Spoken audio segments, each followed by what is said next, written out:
قصة چیرۆکی حەقدا. اوكي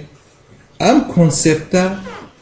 لزمني عقليتي مجتمعكي تمامي هي تو ديت باسي اوتر نخير من دلين اما بويست زوش باسي ترهي جانبي ترهي تو خط لوانا كي بل نبتا بنري لوحي علامة كي كتو اگه تو بي باسي حق مصير بكيت كيما الزور للريفرندوم من باس مالكر من دلين expired concept total expired concept بو فترەیەکی معین هات دامەزراندن بو کاتێکی معین هات بۆ دامەزراندن لە دوای colonization ئێمە هەمومان بەو زمانەمان قسە دەکرد تەزلیلی خۆمانش دەکرد تەزلیلی پیادەمانش دەکرد کەسێک کە ئێمە جارێک مەبەست بکە کە ئەم کۆنسێپتە کۆنسێپتێکی تەنها لە دوای کۆمونیزم شاتێکردن ئەمە مەقایسی ئەوەت نییە لەسەر بچی تاکو ئەخیری بەڕاستی ئێمە لە یەکتر تووڕەمان دەبووین رودمان چون قسەکە چۆنم بابەتە قسەکات و چۆن بەم زمانە قسە بەڵام لە حەقیقەتی کۆنسێپتەکەی ئەوان لەسەر سەر دیترمینیشن ئەمڕۆ ئیدارە بەو فکرە تەفکیرەکە تۆ بڵێ چۆن عێراق فەشەلیینە چۆن ئەبمە بەشێک لە معادلە ئیستیقراری ناوچەکە چۆن ئەتوانم بۆت مەساڵەحەکان بپارێزم چۆن ئەتوانم تۆت لە عەودەی تورکیە بپارێزم لە زوختی تورکیە بپارێزم چۆن بتوانم لە نیو ئۆتۆمان بۆ بپارێزم ئەم کارانە بکەین لە کۆنسێپتەکەی لەگەڵ ئەوان زۆر زۆر مهمترە نقطەیەکی تریش کە زۆر مهم ئەو نقطە کە پێویستە ئێمە مراجعەیەکی جدی بۆ بکەین حەقیقەت بە ئەقەلشی تۆ ناتوانێت قسە خەڵکێکی هەڵم بکات بە زۆر شت لە غەربەوە nationalism is imagined community بۆ ئێمەش دەرچوو ئەمڕۆ nationalism is imagined community با اعترافی پێ بکەین با حقیقەتەکەی خۆمان بپارێزین با ڕاستیەکەی بە تاکو بتوانین تەوەجیهێکی اعتراف بە خەتاکە بکەین ئەگەر لە هەمووتان لە بیرتان بێت هەستی قەومی کوردی کوردستان ئەمڕۆ لە 2018 وەکی 1998 بوو چەند دابەزیوە لە 1998 ئەگەر مقیاسەتە بکەیتەوە لە 88 چەند دابەزیوە زۆر ئەمە شتێکی نۆرمالە لە سیاسەت بایدەوەی it's a normal concept بڕوەکە نۆرمەڵە ئەگەر بێ عاتیفە سەیری بکەیت لە ناحەیەکی ئەکادمی سەیری بکەیت بڕوەکە نۆرمەڵە تۆ لەبەر ئەو هەسپەی کە تۆ لێ سیار بوویت نابێت تا ئەخیرن لەسەر سیار بیت پێویستە لەسەر سیار بیت قازانجی پێ بکەیت گەیتە مەرحەلەیەک you have to think about post nationalism چۆن لە دوای ئەوە دێتەکردن چۆن تەفکیرکەی لە دوای ئەم مەرحەلە چ بکەیت ئایا تۆ استعدادت هەیە خۆت بگۆڕی ئایا تۆ استعدادت هەیە new challenge new American to have to come up with new vision or you are going to stick to your old vision هەکەر to stick to your old vision بڕوا بکە گۆڕانکاریێک لەسەر وەزعەکەی تۆ نایەتەکرد ناتوانێت قازانجی لێ بکەیت ئەگەر بتوانی خۆت بگونجینی خۆت تەتەورت پێ بکەیت بتوانین ئەم ئاتیفاقێک لەناوبەینی خۆتان ڕابکەیت قازانجی لێ بکەیت لەبەر لە دەرێ قسەی ناخۆش دژی کورد زۆر دەنگی بە ئاسانیە دات we have to accept it ئەمە عەقلیەتەکە هەموو دنیا ئەمەیە چۆن بتوانیت ئەمڕۆ لە تەقارڕبی سەیری کە سعودیە چۆن توانیوە بتوانێت خۆی بگونجێت لەم سەرنەگە لەم سیاسەتە محەممەد سەلمان لە خلالی ئەم هەفتەیە لە واشنگتن بۆ لۆس ئەنجلس ئەڵێ من نیزامی تعلیم لە سعودیە گۆڕم یەکێکتان دیوە بە حیاتی سعودیە جورعەتی وە بکات بڵێت نیزامی پەروەردەی وڵاتەکەی من وڵاتێکی هەیە تۆ ئەڵێ مەنا ئیسلام فشێ لەبەر لوبی وەهابزم لەبەر وبی ئیخوانی مسلمین لە سعودیەوە درۆیان ڕاست توانی خۆی بکونجێنێت لەگەڵ ئیسلامیەکە ئەمە یارمەتی ئەمریکا ئەدات کە ئەمریکا پێڵێکا کە تۆ بۆ باسی سعودیە ناکەی سعودیە قیمەتی نەدیموقراتیەتە تۆ باسی ایرانەکەی توانی خۆی بگونجێنێت لە قاوانینی حیجاب مەجموعەیەکی شت دەیەوێت بگۆڕێت تاکو خۆی بگونجێنێت لەگەڵ ئەو گۆڕانکاریەکانی لەوەیە تۆ چەند استعدادت هەیە ئەترا بە غەڵەتیەکانی خۆت بکەیت خۆت بگونجێنیت پێ دێتەکردن یان پێت نەهاتەکردن یان هەمومان ئەڵێن وەی نیانیشان هیچ مشکلەمان نییە شامی شەریفە بەخوا هیچ شتێکی تر نییە من ئەڵێم ئەوانەی عەقلیەتی ئەمنی بتوانین کە لەناو حکوومەتن قازانجی لێ بکەین مراجعەیەکی شامل بۆ لۆبیەکانی خۆمان بکەین ئەو سیستمەی جاران من ئەڵێم دیبلۆماسیەت ئەگەر لەسەری هەرام دەست پێ بکات ئەو دیبلۆماسیەتە فاشلە ئەو دیبلۆماسیەت نییە من مەسئول لە قسەی خۆم ئۆکەی لەبەر یەکەم ماستەرەکەی من لە دیبلۆماسیەت بوویتە لە سوئەس ئەو دیبلۆماسیەتی لەسەرەوە دەستی پێ بکات ئەوە دیبلۆماسیەت نییە ئەوەی ئەلانی فەشەلە دیبلۆماسیەت پێویستە لە خۆرە بچێتە سەری to build on public diplomacy academic diplomacy مەساڵەحەکان بتوانیت چۆن بکەین مراجعەیەکی شاملمان دەوێت ئەگەر وانەیەت بڕوا بکەن من خۆم قەت گەشتبین نیم بۆ وەزعەکەی کوردستانی کامڕۆتیا باوەڕ بکەن ئەگەر ئێمە سادق بین لەگەڵ حزبەکانی خۆمان لەگەڵ ملەتەکانی خۆمان لەگەڵ خەڵکی خۆمان لەگەڵ نەفسی خۆمان پێویستە بە حەقیقەت بڵین کە بڕوا بکە ئەم مەسلەحە ئەو وەزعی کە ئەمڕۆ هەیە لە مەسلەحەتی خۆماندانیە و ئەمڕۆش ئەگەر ناخۆشە سبەی ناخۆشترە بێت لەبەر نەبوونی اتفاقێکی داخلی مشکلەیەکی گەورەی دروست کردیە لەگەڵ ئیدارەی ئەمریکیش یەک نقطە ملاحەزەتان بکەم زۆربەتان ئەعلامین کاکاسۆ کاتسەرۆ زۆر بەمان کێ لێوە تەفکیر کردیتەوە بە حیاتی خۆی دەنگی ئەمریکا 24 ساعت کاری کردیە بوو بەتەکەی بوویتە 24 ساعت ئێستا کەسێک تەفکیری پێ نەکردیتەوە جاران ساعتێک ساعت نە 2 ساعت 3 ساعت بوو عینی سیناریۆی کە کاک دەشات لە بیرت دێت کە لە براق دەستمان پێ کرد بە ئێزای سەوتی عێراقی حڕ دەستمان پێ کرد بە ساعتێک ئیزایەکمان لە پێ سقووتە سەدام دەستیان پێ کرد بە ئیزایەکی تر لە ئوردن ئەیش بە ساعتێک ئۆکەی من لەوێ کارم دەکرد بە ساعتێک دەستمان پێ کرد دەوێت دەمان دەکوێت لە کوێت بە مرسیلاتەکانمان دێنە داخل عێراق لە پێش سقووت لە پێش فترەیەکی تر کە ویستمان کارێکی جدی بکەین لە عێراق هەمومان پێکەوە هەموو ئیزاعەتەکانمان کردە لۆ تەشویشەوانەی کە هەیە بەس براخمان هێشت ئیزاعەکانی تر هەمومان پێکەوە کردنە حڕ عێراق سەوا کردمانە سەوا دەستمان پێ کرد بە گۆڕانی ئەم ملەتە حەزی لە هەلپەرکی و ڕەقس و ئەمەیە تاکو to draw attention after drawing attention to pass knowledge after passing knowledge to pass intelligence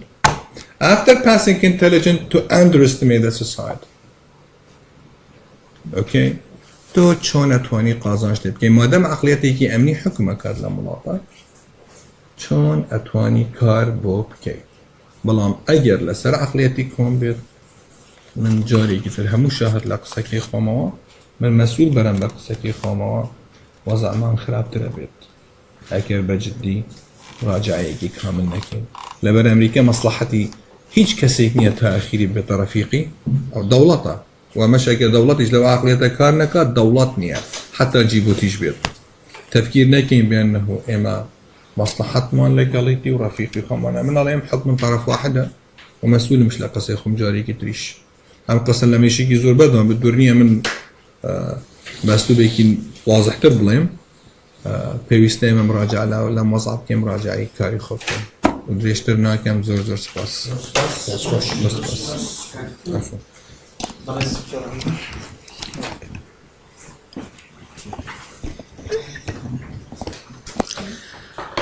ێوارەتان باش زۆر سپاس بۆ کاکسەرۆ بۆ دکتۆر عەبدولحەکیم بۆ ئەنیستۆ بەگشتی ئیجازە و مۆڵەت لە مامۆستایانی بەڕێز وەردەگرین کە قسە بکەین ڕاستیدا هەم بەڕێز دکتۆر شێرزاد هەم دکتۆر محەممەد زۆر شتیان باس کرد من کورتی دەکەمەوە ئەگەر لە زاویەیەکی تیۆری ئەوەی کە پەیوەندی بە منهەجی سونعی قەرار هەوایە لە سیاسەتی دەرەوە سەیری ئەو گۆڕانکاریانە بکەین کە ئێستا لە سیاسەتی دەرەوەی ئەمریکا بە تایبەتی لە کارەکتەرەکان دەکرێت ئەم منهەجە تەرکیز لەسەر ئەوە دەکات کە دەبێت حساب لەسەر کاراکتەری سیاسی و شەخصیەت بکەیت ڤیژن و ڕوانگەی فکری کەسەکە شێوازی کارکردنی لایەنی دەرونی ئەمانە گرنگن. ئێستاش دەبینین کە بەڕاستی ئەمە چەند کاراکتەرێکی گرنگمان هەیە. سەرۆکە، وەزیری دەرەوەیە، ڕاوێژکاری ئاسایشی نەتەوەییە. ئەمانە لە بازنەی سیاسەتی دەرەوەی ئەمریکادا زۆر گرنگن و سەرنجام ئەوانە بەرپرسن لە دروستکردنی سیاسەتی دەرەوە لە وڵاتی یەکگرتووەکانی ئەمریکا. بۆیە ئەگەر دیقەت بگرین دەبینین کە ئەم گۆڕانکاریانەی کە کرا هەم لە وەزیری دەرەوە هەم لە ڕاوێژکاری ئاسایشی نەتەوەیی، گۆڕانکاریەکان هەروە بە سادەی نەهاتۆتە پێشەوە. بەشێکی پەیوەندی بەوەیە کە ئەمە نیشانەی زیاتر بە ئایدیۆلۆجی بوونی سیاسەتی دەرەوەی ئەمریکایە، بە تایبەتی ئەوەی کە پێی دەگوترێ حەزوری عەقیدەی ترامپ لە سیاسەتی دەرەوەتە. و ئەمە و توخم و عناسری پێکهێنەری گوتاری ترامپ لە سیاسەتی دەرەوە لە ستراتیژەتی ئاسایشی نەتەوەی ئەمریکادا دەدۆزینەوە. بە تایبەتی ئەوەی کە پێی دەگوترێ گەڕاندنەوەی هەیبەت و هەیمەنە لەسەر ئاستی دەرەوە بە وڵاتی یەکگرتووەکانی ئەمریکا. بە تایبەتی ئەوان دیقەت دەگرن کە و لەوەی کە پەیوەندی بە هەڵمەتی هەڵبژاردنیش بوو لەسەر ئاسی سیاسەتی دەرەوە، ترامپ تەکیدی لەسەر ئەوە دەگرێت کە لەسەر ئاستی دنیا بە تایبەتیش لە ڕۆژهەڵاتی ناوەڕاست سیاسەتی ئۆباما ئەمریکای لاواز کردووە، بێشکۆی کردووە لە هەیمەنەی ئەمریکایدا. ئێستا ترامپ دەیهەوێ ئەم هەیمەنەیە ئەم شکۆیە بژێڕێتەوە. خاڵێکی تر ئەوەیە کە ئەو قسە لەسەر ئاشتی دەکات، قسە لەسەر سەلام دەکات لەسەر ئاستی دنیا، بەڵام ئاشتیەک دەکرێت هێزی سەربازیشی بۆ بەکار بهێنرێت. واتە سەپاندنی ئاشتی ئەمە ڕێک لە استراتیژەتی ئاسایشی نەتەوەی ئەمریکادا هاتووە کە ترامپ ڕایگەیاندووە. ئەویش ئەوەیە کە تاقیکردنی ئاشتی لەسەر ئاستی دنیا ئەگەر پێویستکە لە ڕێگای بەکارهێنانی هێزیشەوە. خاڵێکی تر ئەوەیە کە ئەو لەسەر ئاستی ئەمریکا ئەوەلەن ئەمریکا دەبێ یەکەم بێ لە هەموو ڕۆیەکە و پێداچوونەوە بە سیاسەتی کۆچ، ئەوەی کە کاکتۆریش باسی کرد و فعلەن کردوویەتی. هاوڵاتی ئەمریکی و زەوی ئەمریکی و بەرژەوەندی ئەمریکا دەبێ یەکەم بێ لەسەر ئاستی دنیا.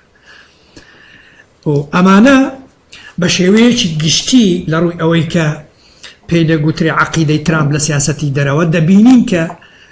ئەم گۆڕانکاریانەی کە دەکرێ بۆ ئەوەیەت کە ستافی سیاسەتی دەرەوە لێرە بە دواوە لێ بەجێبەجێکردنی ئەم عەقیدەیەدا بگونجێ لەگەڵ ڕوانگەی ئایدیۆلۆجی خۆی کە پۆمپیۆ لە ڕاستیدا جۆن بۆڵتن لەگەڵ ڕوانگە و لەگەڵ تێڕوانینی تیۆری خۆی بۆ سیاسەتی دەرەوە ئەوەی کە ئەفکاری ترامپ هەیەتی دەگونجێ بە بەراورد لەگەڵ تیلەرسن لەگەڵ ماکماستەر. چونکە لێرە بۆ نمونە جۆن بۆڵتن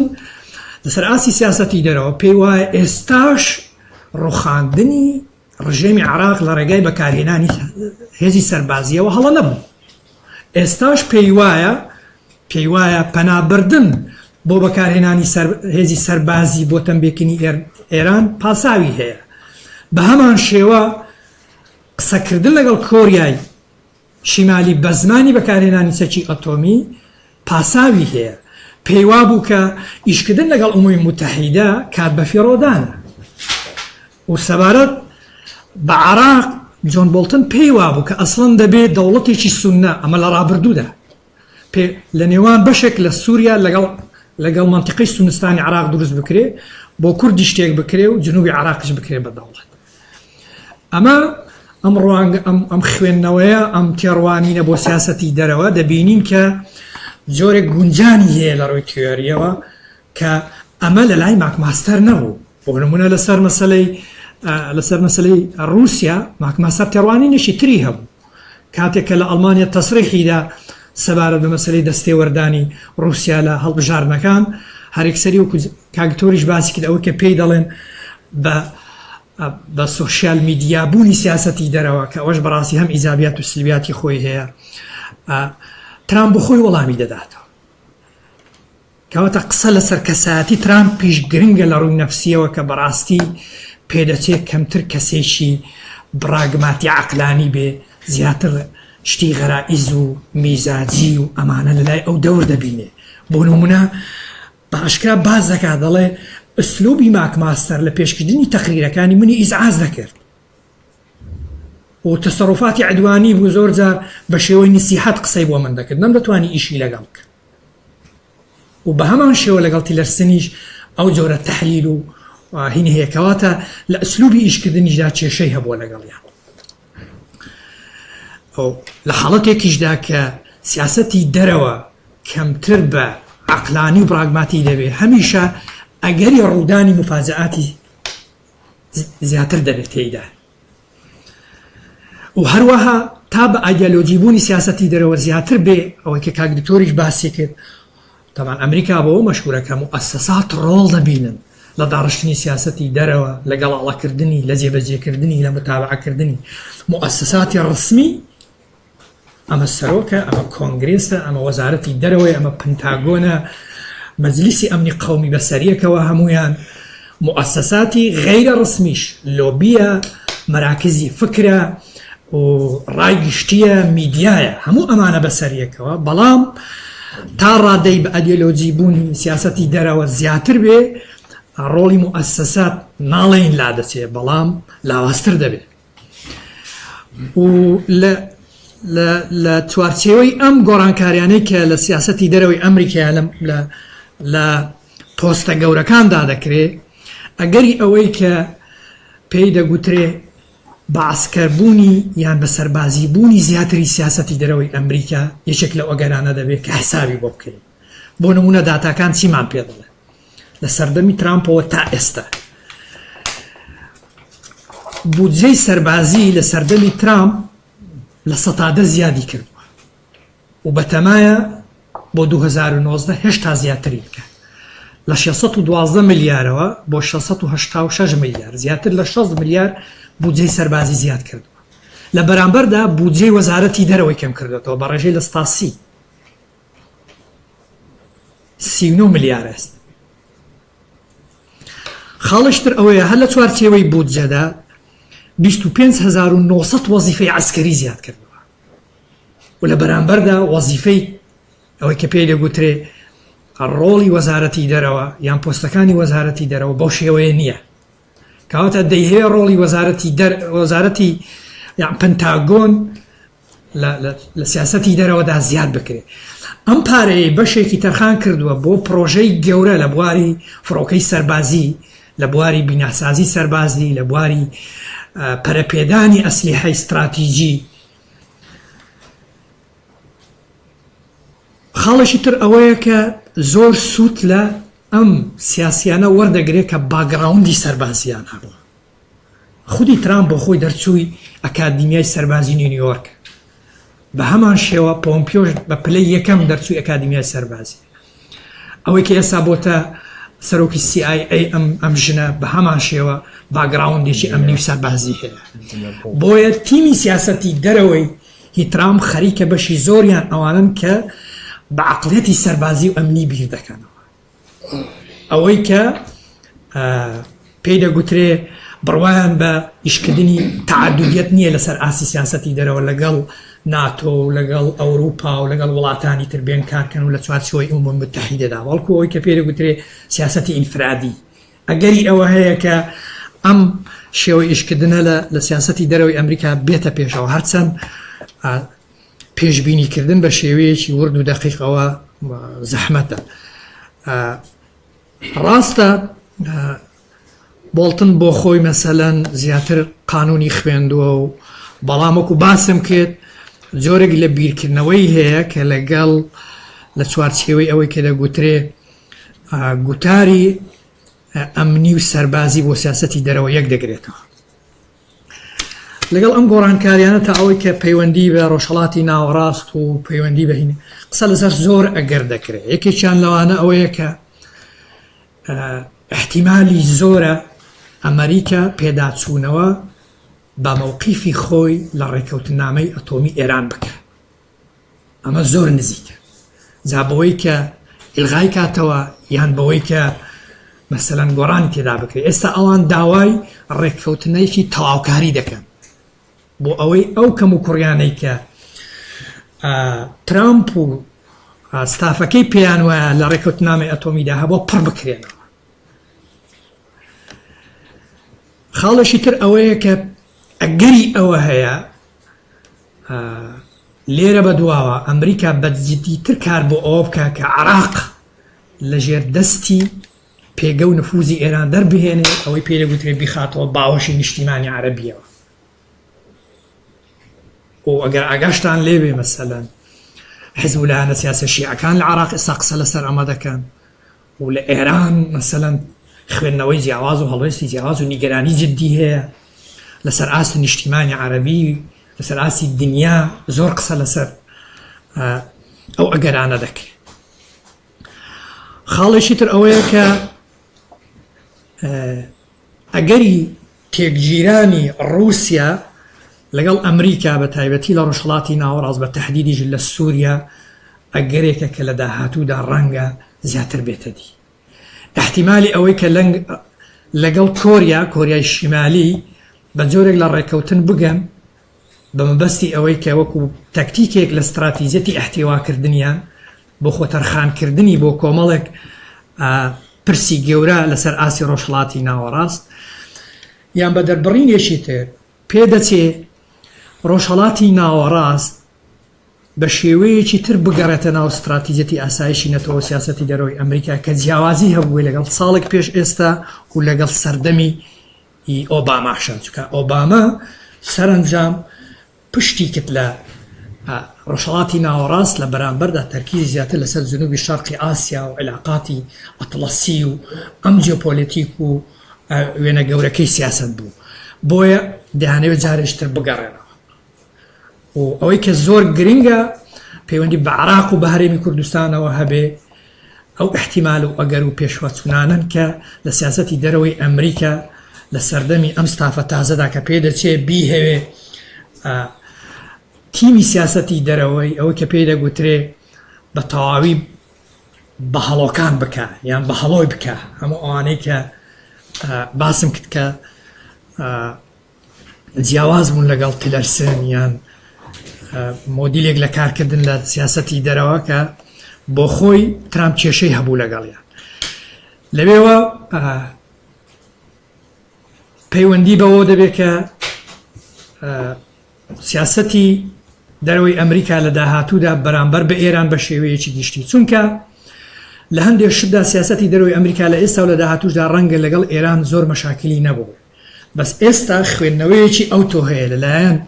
ئەو تیمەی کە ئێستا سەرپەرشتی سیاسەتی دەرەوەی ئەمریکا دەکەن بەرامبەر بە ئێران ئەوەیە کە ئێران لەو حدودەی کە هەی بۆ جوڵە دەرچووە بە تایبەتی خەریکە بە تەواوەتی لە ڕۆژهەڵاتی ناوەڕاست دەیهەوێ وەکو باسی تاقە کرا ئەمریکا کۆنتڕۆڵی سەرچاوەکانی تاقە بکە لە ڕۆژهەڵاتی ناوەڕاست دوو هەیمەنە بەسەر ڕێگا استراتیژیەکان و دوورگە استراتیژیەکاندا بکە. ئەمە ئەگەری ئەوە هەیە کە ئەمریکا بیهەوێ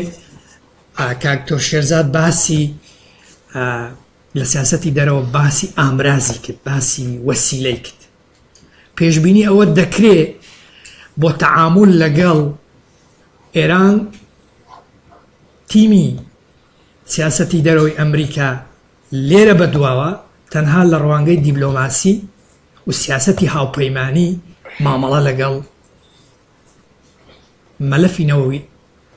ئێران نەکە بەڵکو ڕەنگە جارێکی تر پەنابەرێتەوە بۆ کۆمەڵێک وەسیلە و ئامرازی تر کە جیاوازوە لەگەڵ ئەو دیبلۆماسیەتە نەرمە و سیاسەتی هاوپەیمانی و ئەوەی کە پێی دەگوترێ مۆدیلی تەعەدودیەت لە ئیشکردنە ئەم هەماهەنگێکە ئۆباما لەگەڵ ئەوروپا دەیکرد بەڵام دیسان ئەمە بەو مانایەش نییە کە ئینقلاب و کودەتایەکی زۆر گەورە لە سیاسەتی دەرەوەی ئەمریکادا ڕوو دەدا ئەوەی پەیوەندی بە هەرێمی کوردستانەوەیە من پێم وایە ڕاوشکاری ئاسایشی نەتەوەیی ڕۆڵی مونەسق دەبینێ لە نێوان هەموو ئەو مؤسساتانەی کە پەیوەندیان بە سیاسەتی دەرەوە هەیە و ڕۆڵی هەیە لە دروستکردنی ڕەئی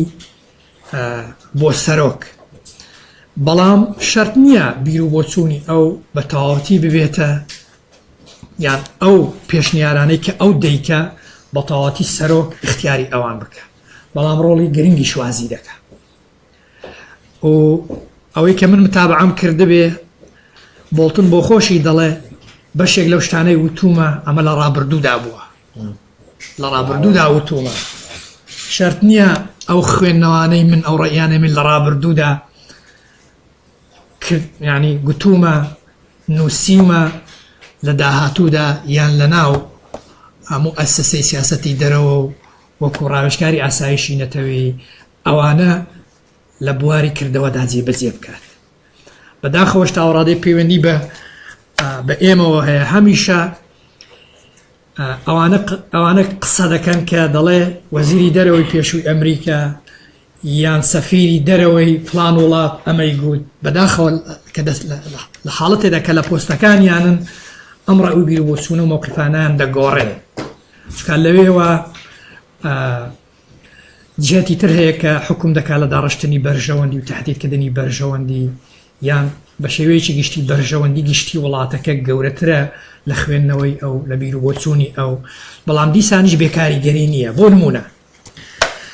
سامنسا پاوەر کاتێک کە داعش مەخموری گرتبوو سامنسا پاوەر سەفیری ئەمریکا بوو لە ئومەی متحیدە ئەم ئافرەتە دراسەیەکی کردبوو بە ناوی مشکلەیەک لە جەهەنەمە باسی سێ جینۆساید دەکات لە تاریخدا هی ئەرمەنەکان هی جوولەکە هی کورد ئەوەی کە پەیوەندی بە هی کوردیشەوە بە ناوی ئەمریکا و ئەنفال تەرجەمە کراوە بە کوردیش هەیە دراسەیەکی زۆر باشە لەبەر ئەوەی بەڕاستی ئەم باگراوندەی هەبوو تێگەیشتنی هەبوو ئاگاداری معلوماتی لەسەر کورد هەبوو لەسەر تراژیدیای کورد هەبوو لەسەر مەساتی کورد هەبوو کاریگەری هەبوو لەسەر ئەوەی کە قەناعەت بە ئۆباما و بە کۆشکی سپید کاکە هەوڵ بدەن هێزی سەربازی بەکاربهێنن بۆ پاراستنی هەولێ کەواتە ئەم باگراوندەی جۆن بۆڵتنیش کە لەگەڵ کورد هەیەتی کە قسەی لەسەر کردووە ئێستا لە ناو سیاسەتی دەرەوەی ئەمریکا بێکاریگەر نابێت بەڵام ناکرێت ڕۆمانسیانە پشتی پێ ببەستین گرنگەوەی تۆ چۆن بەرنامەت دەوێت بۆ ئەوەی کە ئەم ڕێکەوتە کە ئەم کاراکتەرانە لەوێن و ئاشنایەتیان لەگەڵ تۆ هەیە و تێگەیشتنیان هەیە و لە ڕابردوودا مەوقیفیان لەسەر قەزیەی تۆ لەسەر چارەنووسی تۆ وتوە تۆ چۆن ئیستیفادەی لێ دەکەی بەشێکی بەڕاستی پەیوەندی بە خۆمانەوەیە من پێم وایە لە ئەمریکا بڵێن ینی بە تەواوەتی لۆبیمان نەبوو دەکرێت بڵێن هەمان بوو بەڵام لاواز بوو بەڵام ئەم لۆبی ئێمە هەمان بوو بەڕاستی نەیتوانی بوو قەناعەت بە لە ئەمریکا و لە ئەوروپا بە شێوەیەک دروست بکا کە ئەوان حازرکا بۆ قبولکردنی سەربەخۆی بەڵام بە ئاراستەی لۆبیدا کورد جوڵەیەکی هەیە و یەکێک لەو شتانی کە دەبێت زۆر بەجددی کاری لەسەر بکەین ئەوەی کە لە داهاتوودا تۆ هەوڵ بدەی لۆبیەکی باشت هەبێت دوو ئەوەی کە پێی دەگوترێ سیاسەتی دەرەوە ئەگەش نەڵێن سیاسەتی دەرەوە پەیوەندی دەرەشیەکانت چۆن خوێندنەوەی نوێی بۆ دەکەین دوو چۆن مؤسساتیان تەنزیمی دەکەیتەوە بەڕاستی کە من بخۆشم پێم وایە لە ڕووی بە مؤسسەکردنی علاقاتی خارجی هەرێمی کوردستان مشکلەمان هەیە شتی باش کراوە ئەزمون هەیە بەڵام پێویستمان بۆیە ئەمە ببینە قۆناغێکی ترەوە خاڵێکی تر ئەوەیە کە فعلەن ئەمە زۆر لە ڕووی گوتارەوە کاکتۆر من پێم وایە ئێستاش قسەکردن بە زمانی قوربانی قیمەتی هەر هەیە بەڵام واز لە هەموو شتێکی تر بهێنین تەنها بە زمانی قوربانی قسە بکەین نە بۆ من و تۆ دەکرێت لەسەر ئاستی دنیا هەوڵ بدەی مؤتەمەری نێودەوڵەتی بکەی بۆی کاکە من میلەتێکم ژینۆساید کراوام چونکە کیانی سەر بەخۆم نەبووە وەکو چۆن ئەرمەنەکان جینۆساید کران چکات دەوڵەتیان نەبوو وەکو چۆن جوولەکە جینۆساید کران چکات دەوڵەتیان نەبوو گرنتی ڕئیسیش بۆ ئەوەی جینۆساید نەکرێنەوە پاش جینۆساید شتێکیان بۆ کرا دەکرێت تۆ هەوڵ بدەی بەم شێوەیە کارکەی بەڵام هەموو شتێک بڵێ من هیچ نەکەم و جوڵە نەکەم تەنها بەوەی خۆ تعریفکردنەوەی کە تۆ قوربانی و ئەوان بە زەیان پێدا بێتەوە وەڵا ئەمە نایخوا بە تەنها خاڵشتر ئەوەیە کە دەبێت زۆر بەجددی ئێمە هەوڵ بدەین لە ڕووی گوتارەوە بە کۆمەلگای نێودەوڵەتی بسەلمێنین ئاسایش و ئیستقراری نێودەوڵەتی بەبێ چارەسەرێکی عادیلانەی قەزەی کورد لە چوارچێوەی عراق و شەرقی ئەوسەتە مستحیلە بێتە دی دەبێت بەکردەوە ئەوان پێ بسەلمێنی یعنی ئەوەی کە جەنابەت باسی کرد چۆن تۆ وەکو کاراکتەرێکی نادەوڵەتی دەیسەلمێنی ڕۆڵت هەیە لە معادلاتی ئەمنی لە شەرقی ئەوسەتە خاڵێکی تریش پەیوەندی بە دروستکردنی بەرژەوەندیەوە هەیە بەشی ئەومان سەرمای سروشتی هەیە کە بتوانین باشتر سەرمایە گوزاری لە دروستکردنی بەرژەوەندی بۆ وڵاتان لە هەرێمی کوردستاندا بکەین کە بەشێک لەم ئاڵوگۆڕانەی کە لە ڕابردوودا هات بەڕاستی پەیوەندی بە مەسەلەی وزە و بەرژەوەندی وزە و تەرتاقەوە هاوە بمانە گەورەکەی زۆر سوپاس قسەی تر زۆر بن بەڵام ئەوەندە بەسە زۆر سپاس زۆر سپاسی بەڕێزان دەکەین بەڕێز دکتۆر شێرزاد بەڕێز دکتۆر محەممەد ئەحسان بەڕێز دکتۆر عومەر نورەدینی بۆ پێشکەشکردنی سێ بابەت کە پەیوەست بوو بە عەقیدەی سەرۆکی ئەمریکا و تێگەیشتنی ئێمە بۆ شێوازی بیرکردنەوەی ئەمریکیەکان کە دکتۆر محەممەد ئەحسان پێشکەشی کرد عەقیدەی سەرۆکی ئەمریکاکە بەڕێز دکتۆر شێرزاد ئاماژەی پێکرد بۆی کە عەقیدە جیاوازەکان و ڕەهەندی سەربازی و هێز لە سیاسەتی ترامپ کە پێم وایە جەوهەری قسەکانی بەڕێز دکتۆر عومەر نورەدینی بوو و ئەوەی کە دەتوانین خلاصەی بکەینەوە پێوەست بە دۆزی کوردی ئەوەیە کە دۆزی کوردی دوو ڕەهەندی هەیە ڕەهەندێکی ئینسانیە کە لە مافەکانی مرۆڤ و جینۆساید و دیموکراسیەت خۆی دەگرتەوە و ڕەهەندێکی بەرژەوەندیە بۆیە دەبێت لە تەوازونێک هەبێت لەسەر هەردوو ڕەهەندا بۆ باسکردن لە سیاسەتی دەرەوە ئێمە مداخلاتی بەڕێزانمان هەیە چ مداخلە بێت چ پرسیار بێت بەڵام کاتمان لەوانێ زۆر نەبێت 20 دقەمان ماوە ئەگەر ئێستا دوشەی دکتۆر پاشی لەگەڵ ئەوێ وەختی قاشەکە بەڕێشت victimization شتێکە nationalism شتێکی کرا من لەگەڵ victimization بەڵام نەک لەگەڵ nationalism ئەوەی کە جەناب victimization پێویستە تاڵ و 100 ساڵی تریش ببیتە سۆ خارجە پاوەر هەم خۆنیشانی دنیا پێ بێنە لەگەڵ سای بەڵام nationalism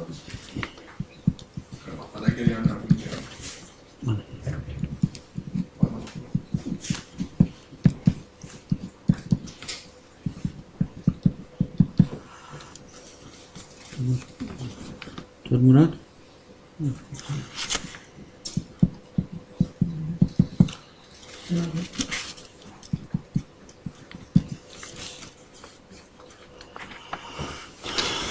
باش برز دكتور نجدت فرمو زۆر سوپاس ئەو کاپیتان باز دەستخۆشی لە هەر سێبارزانەکەم لە بیر بۆچوونەکانیان و لە شیکردنەوەکانیان بۆ مەسەلەیەکی بابلین هەنووکەی گرنگ لەڕاستیدا من لە مەدخەلێکی قانونیەوە بۆی دەچم لە ساڵی 1947 لە ئەمریکا قانونی ئەمنی قەومی دەرچوو بەم قانونە دامەزراوەکانی ئەمریکی چ وەزارەی خارجیە بیت چ پنتاگۆن بیت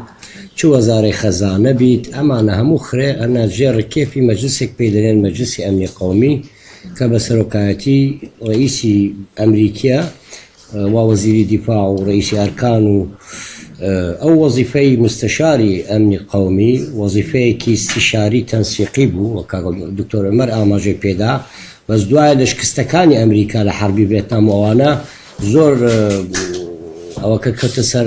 ئاستۆی ئەو لە کۆنگرس مناقەشەکرا وەزیفەکەی لە تەنسیقی بۆ تەنفیزی چوو بۆ ئەندامی جگەلەوەی کە مستەشارە ئەندامی مەجلسی ئەمنی قەومیە و حەقی دەنگدانیش هەیە جاران حەقی دەنگدانی نەبوو ئەمریکا هەر ڕئیسێک لەو کۆمەڵە ڕئیسانە ئەوەی سۆنعی سیاست دەکا مەجلسی ئەمنی قەومیە ئەو مؤسساتانەنا طبعا زۆر شتێکی اعتیادیە خلافی پنتاگۆن لەگەڵ خارجية بنونا لمسألة العراق رونا أشكرا بوشوني بنتاغون بوشوني خارجية يعني لنا حزب كان صقور حماء مكان أو غورا كاري أخيرا أنا من تركيز سدو شخصية ده كان بومبيو لقال أوكي بابلين أبالي بولتون مستشاري أمني وطني ويكيش بو وزاري خدو مؤسسي جرينجن أمدو يعني أم جرينجيا لإعادة توزيع أدواره كرئيس أمريكي بويدتشيت ترامب بويدتشي إعادة توزيع أدواره باش صالك تقريبا صالك التزامن صالك ودوماغا باش أو تكليفاتنا وأمريكا زياتر برو ميليتاريا وزياتر شو كان استراتيجيتي أمني قومي أمريكي بيش 5 مانك بو ترامب ئاماژەی پێدا نەشر استراتیجێتێکی کرد باسی ئێرهابی کرد باسی کوریای کرد باسی ئیرانی کرد رووسیا و سووریا ینی ئاماژەی پێدا بەس ئێستا تەوەجۆی ئەمریکی زیاتر تەوەجۆیەکی عسکەری ئەمنیە لە سیاساتی خارجی خۆیان بەس عنسوری مفاجئەش هەیە عنسوری مەسلحەش هەیە ئێمەی کورد لێرانە ینی تا ئێستا ڕوئیایەکی واضحمان نیە تجای سیاسی خارجی ئەمریکی دكتور محمد إحسان باش بوشو يعني وكان شيزاد سوى يعني رؤياك واضح نية وعدم وضوح رؤياش لا ضعف مؤسسي خارجية لا ضعف ممثليات بالذات ممثلية كردية أمريكا زور مؤسسية ضعيفة يعني وكلنا رايت حكومتش زور يعني أولية يعني أو رولي كبلين كبيوست لدولتك كإما دائما حسابي بودك إن زور سباس زور سپاس دکتور حسام الدین زور سپاس وان دفتر حسب وقت توفير كان ويش من سبارت بس بالتغييرات كان تغييرات إدارية كان بالملاحظات طبعا نازل رسمي يعني لو اشتوى ناردون بو مثلا هناك نازل الرسمة بلام بسدو شخصا الدوا سيان هي لا نسرا بلام هني يعني رسمة هنية وبيس جلس الرسمة كان حساب كي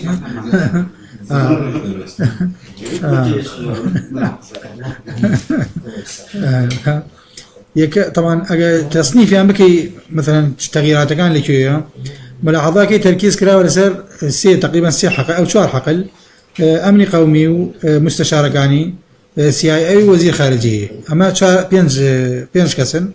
إداري كان ماني وانا وبيتي أبيضن تقريبا 8 كسن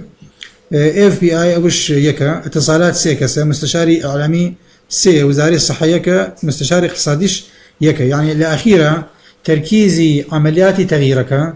لناو يعني بازني خويتي لناو بالضبط أو عملي وما جناب الداسكت صناعي قراره بلام كام قرار يديروا وبتايبتي أمنيكا يعني ألو منطقة زور إيشي كدوي من أوي ممكن إضافة كم بقصي دكتور عمر بيش أوي همو أم تغييرات علاقية بميزانية وبه يك نعلم ليك مكان بس ليكم أو اشتراوات توقيعي كده سر قانون كان قانوني كدير كده علاقية بجران نوي طيارة عسكرية كان طيارة متقاعدة كان تقريبا 6000 طيار جران دوا بم بروسو هلا بداية يعني عملية 6000 طياري متقاعدي جران دناو بروسكو يعني ما وملاحظة كده سبارت بابتك أما مثلا أم تغييرات بوشو الرا بالرأي من أو سي أوبشن لبيشيد يان بو إيران الرا يان بو كوريا الشمالية يان بو سوريا لهرسي حالتك يعني ممكن يعني بالرأي من برو إيران بالرازياتر شك بو طريقة أقروي برو إيران أو تغييرات بارنا سوريا إيكا لمصلحتي العراق يعني لمصلحتي سوريا يعني لظني برجوان ديكاني خوي بمعنى كتير أو أجر إيراني تحييد كي يان تيكسو بتدخلي مباشر كمن استبعادي كم بتدخلي غير مباشر بوكالة شيكا ممكن بوكالة بك لم منطقية أجر بوكالة كردي بمباشر بو إما لم موضوع الروضك معنوي يعني أجر الروضي هلمي كردستان لمرة ممكن الروضي بيابي شيء علاقي بسوريا وبي شيء علاقي بإيران وبي سبارت مثلا شلون أم تغييرات مترابطة بالرأي من طبعا زور هاوڕام لەگەڵ يعني وام لێ هات بۆنی دکتۆر حەکیمەوە وەکە واقعی بم چونکە بابەتەکە وەکو چۆنەڵێ چونکە ئەو شخصە شعبەویە عادەتەن تەغییراتەکان وائیکە ئەگونجێگەڵ ڕوئەکەی خۆیە يعني عملية تغييرات كان همو قبل لحظة قشتي أجونجين يقال أوا يقال شخصي خوي شي لسر آسي مثلا أمني به شي لسر آسي إداري به حتى أو تغييرات شواكل جديدة يقال ملاحظة كي تماشي رسمك بك أو أشخاص لوا علاقيا باتصالاته هي أو أناش ارتباطا ب يعني مزاجي إداري خويتي من زوج باستانا كم إن شاء الله هەمیش هەروە دەستخۆشی لە مامۆستایان دەکەم بۆ بابەتە بۆ هەندێک ئەو معلوماتانەی کە بەڕاستی گرنگ بوون لەسەر بابەتێک کە هەموو دنیا چای بڕیوەتێ ئەویش گۆڕانکاری لە ئیدارەی ئەمریکا تەئسیر لە سیاسەتی جیهانی دەکا بەعام بۆیەش ئێمەش بێگومان هەرچەندە ئێمە هیچمان وەکو دکتۆر گوتی هیچمان بۆ خۆمان نەکردیە بەڵام چاویشمان لە دەرەنجامەکانی ئەو گۆڕانکاریەیە بەڵام چی گۆڕانکاری چی ئێمە دواتر دێمەوە سەر ئەو مۆزوعە سەبارەت بە دۆناڵد ترامپ خۆی هەروەها تیلەرسنیش ئایا هۆیەکەی نەگونجانیان یاخود نەتوانینی ئیدارەدانیان بۆ کۆشتی سپی و بۆ سیاسەتی ئەمریکی هۆیەکەی ناگەڕێتەوە بۆ ئەوەی ئەمان هەردووچیان سیاسی نەبوون ئابووریست بوون وە نەبوو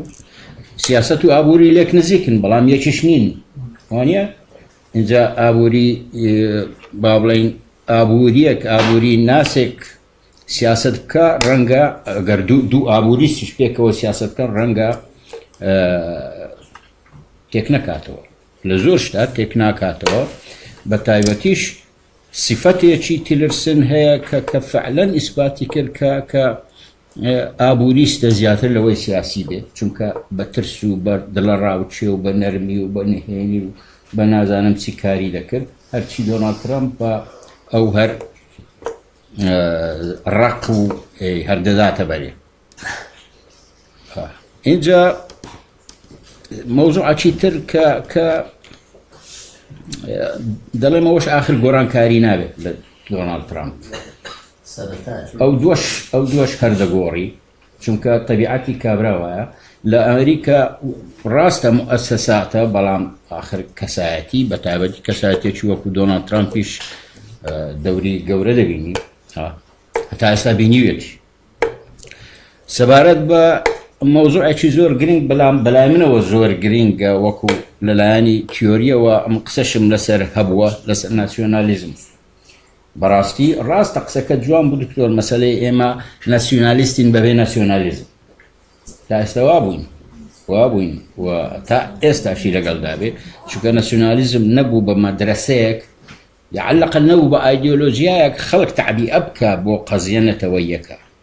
نەخێر تۆ کوردی و ئیدی کوردایەتی بکە بۆ خۆت ئەوەیە ناسیۆنالیزمی ئێمە ئەتنی چییە بەڵێ ئەتنی چییە ئەوەش خۆڕسکە هەموو کەسێک لەلای چتریشەوە ناسیۆنالیزم جنابەت کە دەڵێ تێپەڕیوە یاخود پۆست ناسیۆنالیزم ئەمە ڕایەکی دیم هەیە وەڵا چونکە لێرە پێشکەوتووترین وڵاتانی ئەوروپی ناسیۆنالیزترین کەسن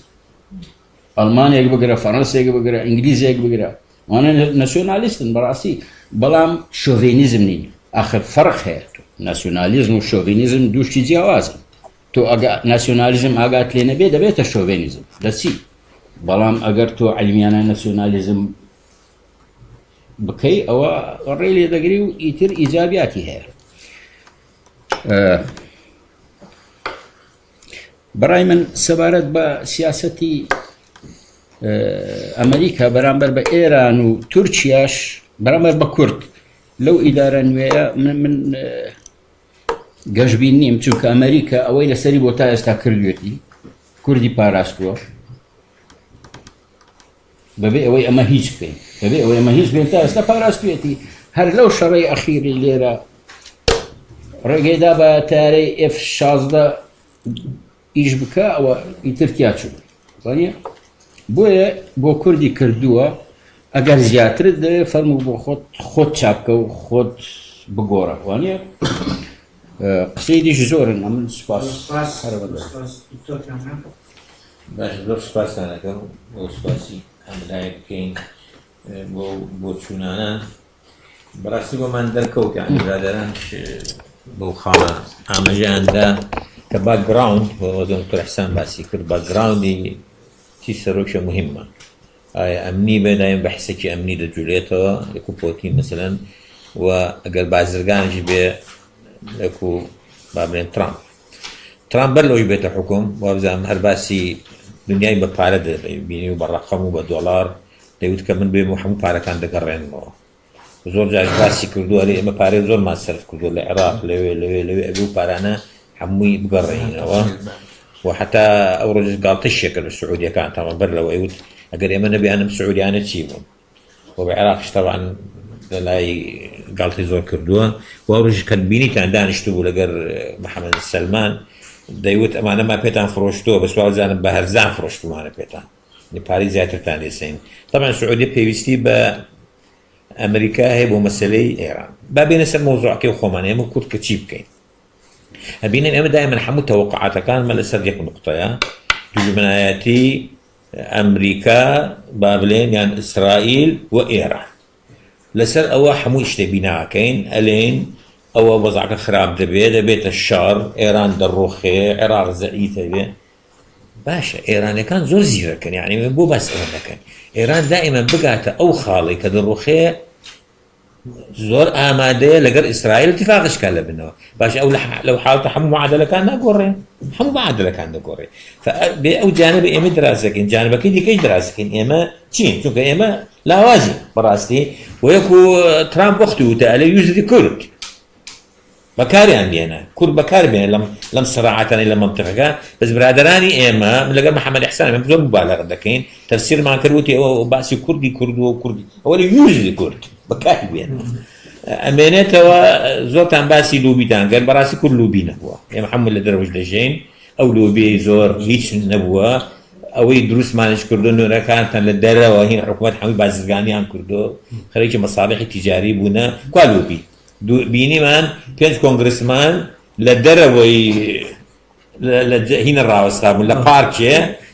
2 تەلەڤیزیۆنی کوردستان و هەردووشی کوردی بوو باشە ئەوە لۆبیە بۆ کورد قسە دەکات یعنی ئەمە لۆبیمان نەبوو ئەبێ بیرکەینەوە دومین حتا ئێستا ئێمە عاتفین زۆر مبالەغاکەین یعنی کە مەرحەبای لێمان کرد ئێمە دەشدەنەی نەبانی یعنی کە فەڕەنسا بەشێکی لۆبی هەڵەوێستی سەرۆکی فەڕەنسا والله هیچ لۆبی نەبوو تا لەگەر هەموو عالەم شت دەکە لۆبیمان نییە یعنی تو دەڕۆی تو دێی بەس محەممەد حسان لەوێ دەژێم منش لەوێ دەژێم چیمان لێ هەم بینیوە کاک لە سوید و لۆبی چی حاڵی چی زۆر سوپاس من ئەبێ واقعی بیرکەینەوە ئێستا ئێمە چی بکەین لەم مەرحەلەیە یعنی ئەگەر هاتوو ئەوەی ئێران وابوو ئەگەر نەبوو چی بکەین ئایا دوایی ئێستا ڕۆژمان لەگەر تورکیە چۆن بێ لەم ماوەیە لە چاوەی کە چاوەڕێ دەکەینەوە وانە لەگەر تورکیە چی بکەین لەگەر ئێران چی بکەین لەگەر عێراق چی بکەین یعنی ئەوێ ئەوانش هەمووی دراست بکەین ئێمە کێنا لە عێراق دووبارە بەقوت نابێتەوە کێنا لە زەعیف نابێتەوە کێنا لە سووریا کە شتمان تێکدا لەگەری دووبارە بەشار دەمێنێتەوە تورکیا موقفی چێفە ئەبێ یعنی دراست ئەو شتانە بکەین باشتر زۆر سوپاسانە ئەپۆ کاکتۆر ئەوەی فەڕەنسا لۆبی کوردیە لە فەڕەنسا ئەو دەورەی دیت کە ئەمانەوەی بانکی ڕئیسی حکوومەت بکە ئەی کام ئەم لۆبیە سوورەتەکە وازەح نییە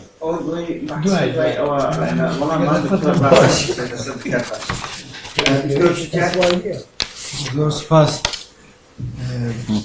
بۆ ئامادەکردنی ئەو سیمینارە کۆمیسیۆن قسە دەکەم دکتۆر لێم تێدەگات وەڵاهی عیبی تێدا نییە ینی شتێک ئەگەر نەزانین بڵێ نازانین بەڕاستی کورد سیاست نازانێت ڕێزم هەیە یامێت ینی تیام یان شتێک قائد دائیمەن تیمێکی لە پشتە ئەو تیمە ئیشەکان دەکا و یان استشارە دەدا بەڵام عیبەوەی نەزانین کە نازانین و نەوێرین بڵێ نایزانین بۆیە من پرسیارەکەم لەوەیە کە ئایا ئێمە مشکلەی تێگەشتنی سیاسەتی ئەمریکامانەیە مشکلەی خۆمانە کە ئێمە چۆن ئیشەکەین کە دەڵێ مەسەلەن ئێمە لۆبی دەکەین لۆبی شتێکی ئاسان نییە لۆبی سەرمایه‌ای دەوێت سەرمایه‌ی مادی دەوێت سەرمایه‌ی معنەوی دەوێت شخصیاتی دەوێت بۆیە ئیسرائیل کە دەست بە دروستکردنی فکری دەوڵەت کرد هێرتەرزل لە 1940 چەند دەست پێ کرد لە 48 طبعا مع أخذ بنظر الاعتبار مقارنة أو وجه المقارنة مع الفارق يعني بس ما يعني قل لي إنه أنا كان مثلا يهلم كردستان ما كان لا خارج شي يعني عندك كان بعد حركة ذا كان عندك شيء يعني هي أو بلغاريا روجك هاتو وده يقول والله أو شش مانجا كز جواب تلفوني من هذا هاولي داو اتصلوا وزيري الدلوي نظام وزيري كاروباري قشر السبيل بين تهونير كاس والله منو بويت يعني او موضوع شي قوري عصانية مثلا اللوبي يعني امانات وين تبسيطي كاين بنوعي كذا لان والله مكتب لي وبخليك تجاره باكشن وازه تجاره بنمشي اللوبي او هانيه بويا من حتى جاري لقال دكتور اقتراح اشتكم كر اما يعني روبروي نكسيتشي قوربون ايش مثلا شازلي اكتوبر من بس مسألة هنا خويبة هناك دركي خوزقا يعني او مؤسسات انيك لكردستان هل يكون رابورتي هالصان قاعدني بكشكش كجروا باتجاه الخلل كل شوي بو او سنترا هستابا بو ايشا يعني مثلا مشكلة كاك فلاح شبوه يعني صريح يعني مثلا يعني مكاشفة بلا كاكا أو مشاكله مؤسسي مثلا أمني بلا مؤسسي برلمان مؤسسي حكومة مو شو أمنك سنكسي شيء قربو بويا خوزقا يعني زيادة تركيزك كذا سر أو مسألة بويا من ظلم يشكردن لسر خومن ودارشتني سياسات بشويكي علمي أكاديمي عقلاني بما سطا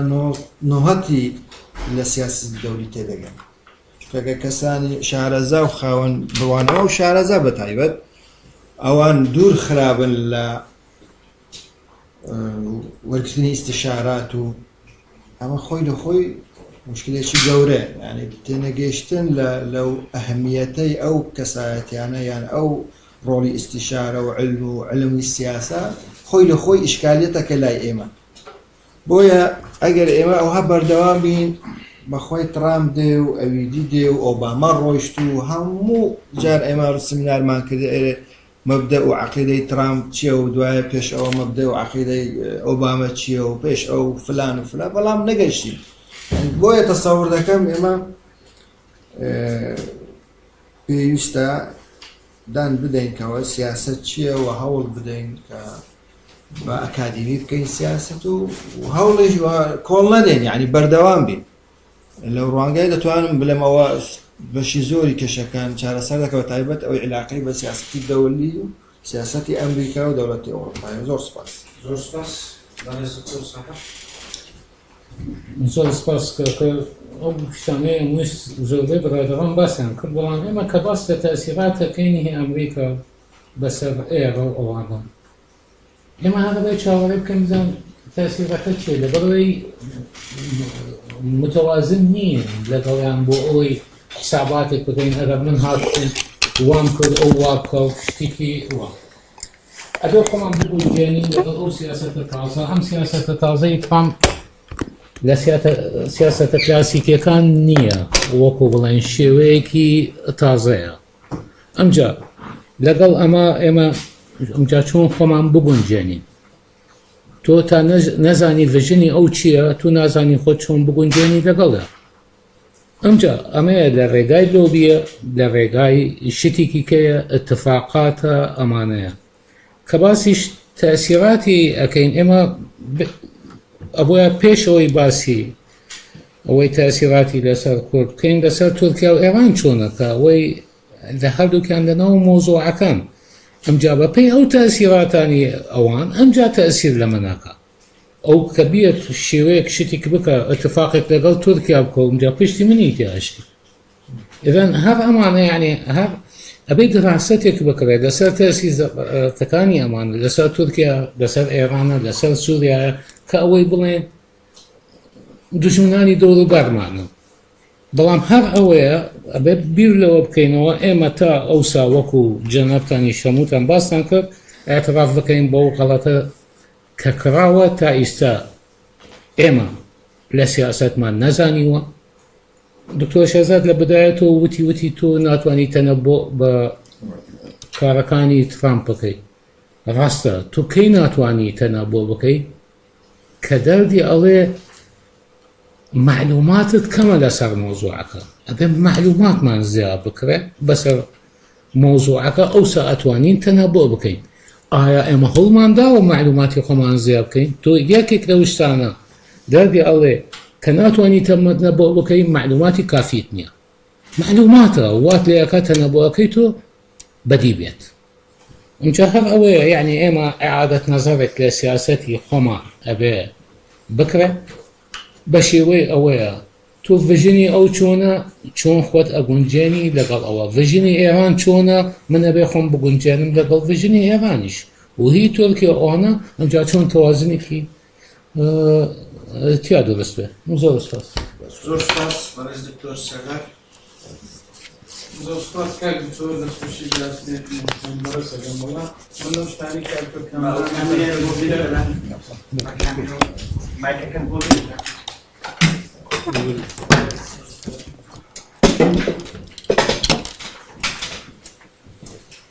بگورە وەڵام من لەو شتەی کە ویستم بیڵم کاکتۆر کامران کە جوار جزێکی زۆریان من حەز ناکەم دووبارێکەمەوە بەڵام من حەزمە کرد لە حاڵەتی تەوسیفەوە بچینە حاڵەتی تەشخیص زیاتر مەسەن ئەو تەوسفەی کە مامۆستای بەڕێزمان کاکتۆر شێرزاد کردی لە بەردەم حاڵەتێکی ئیسترابی نەفسی سەرۆکی ئەمریکایان کە تەداروک بە زۆرە لەو شتانی ناکەین سیاسی خارجی ئەمریکی یاخود وەسفێکی تر کاک دکتۆر محەممەد حسان کردی حاڵەتێکی باگراوندێکی ئەمنی لە پێش ئەمەوە هەیە یا کاک دکتۆر عومەر کە باسی عنسوری هێزی کرد مەسەلەکە لێرە ئەوەیە منی کورد ئێستا لە وەزعێکام قەوماوە موقفەکان لە حاڵەتێکی ناسکان ئەو سلوکە سیاسی و موقفە سیاسیانە وامان پێڵێن کە گۆڕانکاریکی تر ڕوو ئەدا لێرای ئەمە پرسیارە ئەوە بکەین ئایا من لێرە چی بکەم پێش چەند مانگێک لەم پێش سیناریۆ کەشف بوو على ئەساس ئەوەی کە ئەمریکا ئەیکا لە عێراقی دوای داعش سیناریۆکی تایبەتی هەبوونەوەی کۆنفدرالی بێنەوەی دەوڵەتانی سەربەخۆ و پارچە پارچە بێ ئایا ئەمەی کە ئێستا ئەکرێ مەسەلەکە ئەوەیە بەرگرتنە لەو استراتیژیەتە کە لە عێراقا ڕوئەدا بەڕاستی ئێمەی کورد پێویستمان بەوە زۆرتر هەیە کە ئێمە لە نێوان دوو مووقفی زۆر دژوارن کە ئێستا لە کوردستان لە هەرێمی کوردستان ئەوەیە مووقفێک لەسەر ئاستی ناوخۆ بەڕاستی کە سوورەی کوردی ناشرین کردووە چ لە ناوخۆ و چ لە دەرەوە و هەر ئەو سوورەیە کە هەیەی مووقفی کوردی لە دەرەوە ناشرین کردووە لە هەمان کاشە ئەجندەیەکی ئیقلیمی هەیە زیاتر مووقفە ناوخۆیەکە بەهێزی ئەو مووقفە دەولێکە بۆ لاوازکردنی مووقفی کوردی لە هەمان کاتیشا لەوانەیە هەندێک تروسکایی هەبێ کە ئەمەلێکمان پێ بەخشێ لێرا بەڕاستی من سێ پرسیارە من پرسیارەکە ئەوە دووبارە ئەەکەمەوە پێویست ناکە من ئەوە بڵم هەمیشە سەرۆکەکانی ئەمریکا نقطەیەکی فارقان هەیە لە مەودای حکمی خۆیانە چۆن ئەڵێن ساوابقی قەزایی هەیە لە هەمان کاشە لەسەر ئاستی سەرۆکایەتی لە ئەمریکا ساوابقی سیاسی سەرۆکەکانی ئەمریکاشەیە هەرێکیان شتێکی کردووە ئایا ئەمەی کاکرێ حالەیەکی مەڕەزیان تەغیرەکە ئێمە باسمان کرد یاخود حاڵەتێکە بۆ خۆ ئامادەکردن بۆ معادلەیەکی تر بەڕاستی ئێمە ئەم پرسیارە من ویستم ئەو پرسیارە بە تەحدید لە هەرسێ ئەو بەڕێزانە بکەم ئەوەیە کە ئایا ئێمە چۆن تەعامل بکەین لەگەڵ عقلێتێکی مستەریب کە خەلفێتێکی ئەمنی لە پشتەوەیە و ئەدەواتێکی سەربازی زۆری لەبەردەستە ئایا ئەم حاڵە بە کوێمان ئەگەێنێ ئێمەی کورد جوابی ئەو پرسیارە بینەوە چونکە بڕاستی لەوانەیە ئەمەی کە ئێستا ئەخڵقێ لە عێراق و لە ناوچەکە لەوانەیە لە مانگی شەشا لە عێراقا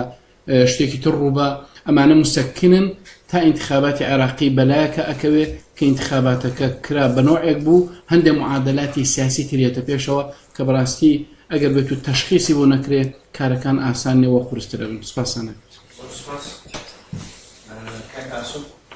سپاس وڵام من پرسیارێکم هەیە لە حسێ مامۆستا من جمله بو كمال برادري شعر او سرنجان هبو كاما لروسيا سيو هلا ما كردو بلام هیچ کامیان اوان نقول له شو داخل ما كردو لا تشيد اشتغليكي تكتيكي بو اشتكي جرين استراتيجي بو لا شو داخل كراو يعني تشخيص نكراو اللي هو لو لردا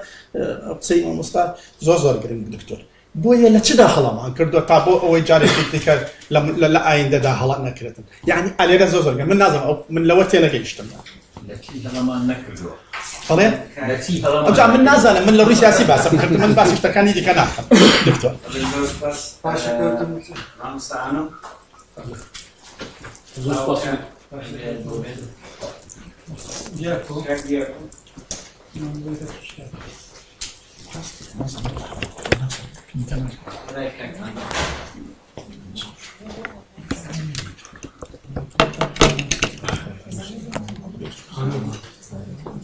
زۆر سپاسی دکتۆرانی بەڕێز دەکەم. بەڕاستی ئەم ڕائەکرد هەیە دەربارەی کەسایەتی سەرۆک ترامپ کە زۆر جار باس دەکرێت دەرێن خەلفیەتی ئەمنی ئەم دەرێ بالعکس تا ئێستا جلوبەرگی بزنسمانی هەر لەبەریتی و دایما بزنسمان ئەوانە بەتایبەت ئەو لە شێوازی شخصیەتی ترامپ لە دوو مەکزیمەم گەین دەگەڕێنەوە و بزنسمان زۆر طبیعیە لەکنی ئەوانەیە کە لەگەریان ئیش دەکا ئەگەر لەگەڵ خوتەی وی نەگونجێن یان لەگەڵ مەکزیمەم گەینی خۆی نەگونجێن دایان گۆڕی و ترامپ پۆلیتیشەن نەبووە یعنی بزنسمان بۆ زۆرش طبیعیە لەکنی ستافی خۆی بگۆڕی هەر بزنسمانێک لە هەر شەریکەیەک ببینی ئەوانەی کە بنەوی ئیش دەکەن لەگەر ڤژنی وی نین دایان گۆڕی بەڵام ئەوەی کە لە بۆ ئێمە گرنگە چنەوە کلیلێک هەیە ئێمە لەو کلیلانە دەرکەکانی وايت هاوس بۆ خۆمان بکەینەوە کە ئێمە دەبیت لەسەر ئەوان ئیش بکەین جەنابی دکتۆر باسی کرد ئەمن دەرێت ئێمە بە عەقلیەتی ئەمنی بیر دەکەین زۆر جار و زۆر جار بە عەقلیەتێکی ئەمنی زۆر تەسکیش بیر دەکەین لە هەندێک تەعاملکردنمان لەسەر مەلەفی نێودەوڵەتی و ئەویش بوویتەوە هەتا تەحلیل دەکرێ و هەتا دەگەنە قەناعەتێک هەتا دەرێت ئاکشنتان هەبی مۆزوعەکە تەواو بووە ئەکسپایر بووە ئەو عەقلیەتە ئەمنیەش هەندێک لەمە تەئسیر کردیتەوە کە زۆر جار زوو ئێمە ڕیاکشنمان نابیتن دەربارەی هەندێک مەلەف هەروەها ئەوەی کە ئێمە دەبینین مەسەلەن ئێستا یەکێک لەو شخصیاتەی کە ئەو ئیدارەی هەیە بە تایبەت ڤایس پرەزیدەنت پێنس ئینسانێکی مەسیحیەکی ملتەزمە و لە زۆر لە قسەکانی یعنی لە باسی دعمی مەسیحیەکانی کردیە ئێمە لە کوردستان حکوومەتی ئێمە زۆر ئیشی کردیە سەر مەلەفی مەسیحی نارێن پێرفێکتە بەڵام ئێمە تا ئێستا ئەوەشمان تەسویق نەکردیە استیفادەشمان لێ نەکردیە بە ئەسلوبی زۆر باش زۆر جار جەنابی کاکسەرۆ لێرەیە زۆرش باسی هەندێک شتمان کرد یعنی تا ئێستا نەماندیتیە کە حکوومەتی مە بتوانیت تەسویقی ئەو پێکەوە ژیانەی کە هەیە لە کوردستان بکاتن لە مەحافلی نێودەوڵەتی استیفادەشمان لێ نەکردیە ئەو شتەی دیکە کە زۆر گرنگە لە ژەدەستی دکتۆرانی بەڕێزدا دەنێم سعودیە کو ئێمە بەکاربینین لە بۆ بەرژەوەندی خۆمان ئەگەر سعودیە گەیشتیتە وايت هاوس گەیشتیتە کاپیتال هێل و ئێستا بەقووەتە لەوێ کو ئێمە نبینە بەشێک لە سیاسەتی سعودیە بەڵام کو بتوانین ئێمە ئەو سەداقە تاریخیە هەیە لە بینی هەندێک لە سیاست مەدار و قیادەی ئێمە لەگەڵ سعودیە بەکاربینین لە بۆ ببینە بەشێک لەو تەقاربە زۆر سپاس زۆر سپاس هەر یەک دوو سپاس بۆم هەر یەک دوو بە حەزم هەیە طبعا ترامپ يعني ڕاستە هەندێک شێتانە دیارە بەڵام ترامپ فکری خۆی هەیە ترامپ ئێستا وانە لە هەشتادەکانەوە لەگە مقابلاتەکانی تەماشاکە ئەنی ئەم قسانەی کە ئەمڕۆ ئەکا لە ساڵەکانی هەشتاد کردێتی بەتایبەتی بە نسبەت و لە ساڵی 83 بوو 2 بوو گوتی من ئەمە ڕێی جەمهوریە یعنی ئەوە لەگەڵ بەرنامە لەگەڵ ئۆپرا مقابلەیەکی تەلەڤیزیۆنی هەیە وەتی کاتێک کە بوو بە ڕێی جەمهوریە وها ئێستا بزڵت ئەم قسانەی کە ئێستا کردەوە حەقی دنیاش گۆڕاوە بەنسبەت هەشتەیەکان طبعا بەنسبەت دۆنالد ترامپ یعنی ئەمە فکرەکەی هەیە بەم شکلە یەک دووشتی تازەی هێناوەتە مەیدان کە جیاوازە لەگەڵ دیموکراتەکان و جەمهوریەکان ديمقراط طبعا سوفت بوليتكس دائما بكارديني لسياسة خارجية لتعامل مع المسائل الدولتية جمهورية تقليدية كانش زيادة مسألة تدخل مباشر عسكري ولا مسائل حل مشاكل أي علاقات دولية. بلان ترامب هو زور واضحة على تدخل مباشر تدخل مباشر كم بلان إيش لرجاي نعلم وكيل كان علم لاعبة محلية كان لاعب محلي كآية السعودية يا هذي ترن هذي نا دولتي شيء أما أنا استر بمشي ويك ترامب عم سياسة الإدارة كلا أساس أو دجي تدخل عسكري العراق ولا 2006 دجي احتلال العراق يعني رزقات تبني العراق لمسألة صدام بوي أم أو كأمت أجريت وصل لاعبي محلي سن استفادة أبي بو إداري أمريكي بو أو سياسة الكوي لما تفكر سبيري أو عندك استفادة أكثر يأخذ من الزرري ندي بو مصالح أمريكي على الأقل أجر بجدارش نبي كذا لبر أول يعني من براسي هتلاقي للسياسة الأمريكية المفروض برادراج وقت سياسة لأنه هتوية كوا إما باريزن أمريكا أو أوروبا برغم أو اشتكى علي كرويدا ببير بديل الواسطة وأوروبينز كشري ناوي هبو يعني إنسان كوقت بيزي لخويا بوا بريطانيا وأمريكا أو بري جهد يعني أواكب كترامب قاعد بيني وضعك تكنتي أو سيف هيفنا تكنتي لبوتشي أو مصالحي قيام هي ليرة يعني مثلا أو بركة يعني تواني أو بري آساني أو بين واحد فيز كاس سيناك نا روسيا أبو نا تركيا خسيت نا إيران خسيت نا صدام خسيت هم كيان وجهه طبعا هو المصر والنصر مثلا هيك إما مثلا لو فترة أخير باش 2006 زوجتيش بو يعني مثلا وأنا أوان يارمتيان داري للشر داعش يعني داعش جاش ضد أطرافي بغداد تدخلي نكر بس كبروا أوليها تدخلي لبر أو مشكلة إما ناخوية إما هتاكو مسألة ناخوية حل نكره هيتش تيتش استفادة نبي محافظة معنا كان بلان بوشوي كما بو يعني وضعي كان نازاني باش دواروش تسكليده يعني بو توتري بو خلافات أو وشطانة آخر نقطش مسألة سياسي خارجيش هريب همشتك متحلق برندانوي داخلة توهيد سبتيناك الإقالة نو داخل مضبوط نبي تو كبتي لو عشمتم حساب كيد أو بري خلشي يعني سياسي جولة ببيني كدو كاسيف كلا باش دو أتسيب حق سوا يعني إيت أو موضوع أهم دولة تيش أمرك يعني عراق برو تماشي حاليا كو أتسيب أنا حكسها بوي سياسة العراق خارجي تصير يصير أنا ليه إيه باش أنا وضع كمان لأنتم زوج باس مكان سيف وطيبو طبعاً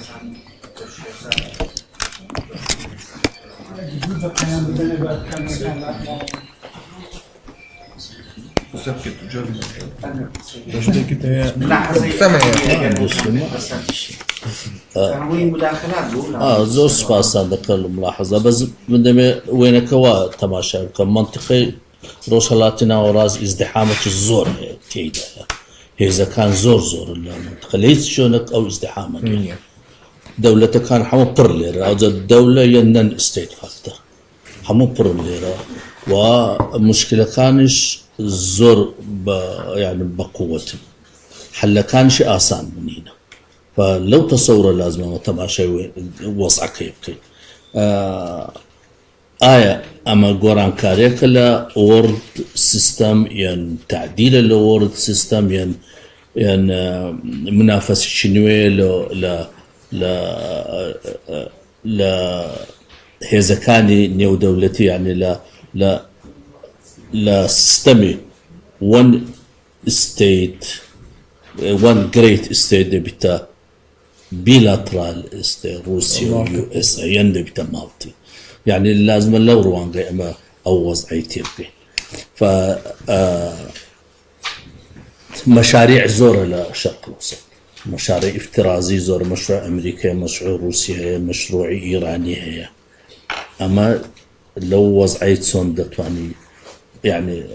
أجر بحثي كل كان تسوى ورقة هي لو وضعي بكاري دينيك بتواني